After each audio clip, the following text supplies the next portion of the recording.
হঠাৎ তিস্তার জলস্তর বৃদ্ধি, চরে আটকে 10 জন সাধারণ মানুষ সহ 50টি গবাদি পশু উদ্ধারে এনডিআরএফ।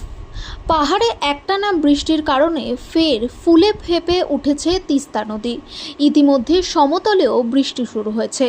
আর শুক্রবার হঠাৎ তিস্তা নদীর জলস্তর বেড়ে যাওয়ায় ক্রান্তি ব্লকের চেংমারি গ্রাম পঞ্চায়েতের নেউলা বস্তি ইস্পাত এলাকায় প্রায় 50টি গবাদি পশু সহ 10 জন কৃষক আটকে পড়েছে নদীর চরে।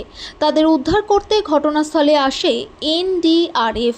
এরপর দুটি স্পিড বোট তিস্তা নদীতে নামানো হয়েছে। খবর পেয়ে ঘটনাস্থলে আসেন মাল মহকুমা শাসক শুভম কুন্দল, ক্রান্তি আউটপোস্টের ওসি বুদ্ধদেব ঘোষ, ক্রান্তির বিডিও রিমিল সোরেন, চেংমারি গ্রাম পঞ্চায়েতের প্রধান আব্দুল সামাদ, ক্রান্তি ব্লক তৃণমূল কংগ্রেসের সভাপতি মহাদেব রায় সহ অনেকে।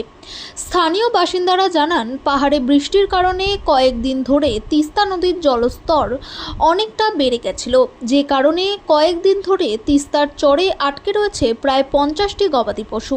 তবে এদিন সকালে জলস্তর স্বাভাবিক ছিল, যে কারণে এদিন 10 জন কৃষক নিজের গবাদি পশুগুলোকে আনতে নদী পার হয়ে গিয়েছিল।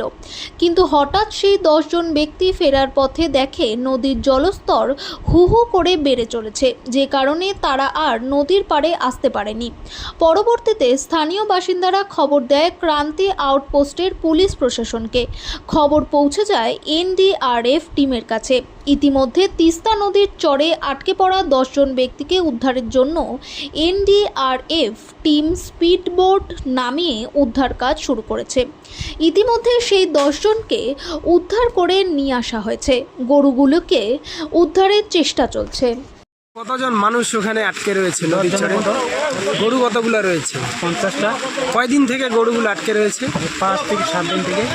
আর মানে যারা ছিল, যে লোকগুলো ওরা যে আটকে রয়েছে, ওরা কবে গেছে? ওরা আজকে সকালে গেছিল। আপনার নাম? আইনুল হক, এই জায়গাটার নাম? নেওলা বস্তি।